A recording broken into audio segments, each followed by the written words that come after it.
నమస్కారం. నేను మీ Naresh Kumar, economy faculty, BC study circle, Nalgonda.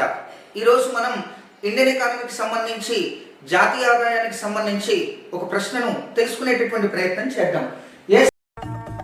ముందు వాడికి కాదు వీడికి బాంబు లగాదేంగే. భారతదేశ ఆర్థిక వ్యవస్థలో జాతీయ ఆదాయాన్ని లెక్కించేటప్పుడు ప్రస్తుతం ఎన్ని ప్రధాన రంగాలను ఎన్ని ఉపరంగాలను తీసుకుంటున్నారు?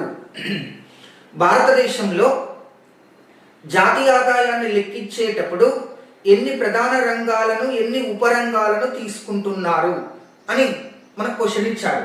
కింద ఆప్షన్ ఏ 3 ప్రధాన రంగాలు 13 ఉపరంగాలు, ఆప్షన్ బి 4 ప్రధాన రంగాలు 14 ఉపరంగాలు, ఆప్షన్ సి 3 ప్రధాన రంగాలు 15 ఉపరంగాలు, 4 ప్రధాన రంగాలు 13 ఉపరంగాలు. మొత్తం 4 ఆప్షన్స్ ఇచ్చాడు. మరి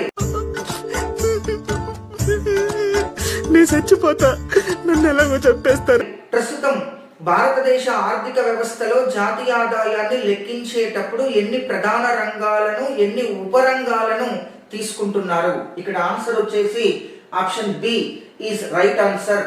4 ప్రధాన రంగాలు 14 ఉపరంగాలు. ఎస్ అండి, ప్రస్తుతం భారతదేశంలో జాతీయ ఆదాయాన్ని లెక్కించేటప్పుడు 4 ప్రధాన రంగాలు, ప్రాథమిక రంగం, ద్వితీయ రంగం, తృతీయ రంగం, విదేశీ రంగం, 4 ప్రధాన రంగాలను, అందులో మళ్ళీ కో సెక్టార్స్ 14 ఉపరంగాలను తీసుకొని జాతీయ ఆదాయాన్ని ప్రతి సంవత్సరానికి ఒకసారి అంచనా వేయటం జరుగుతూ ఉంది. కాబట్టి ఇక్కడ ఆన్సర్ వచ్చేసి ఆప్షన్ బి 4 ప్రధాన రంగాలు 14 ఉపరంగాలుగా మనం గుర్తించాలి. Right, thank you very much.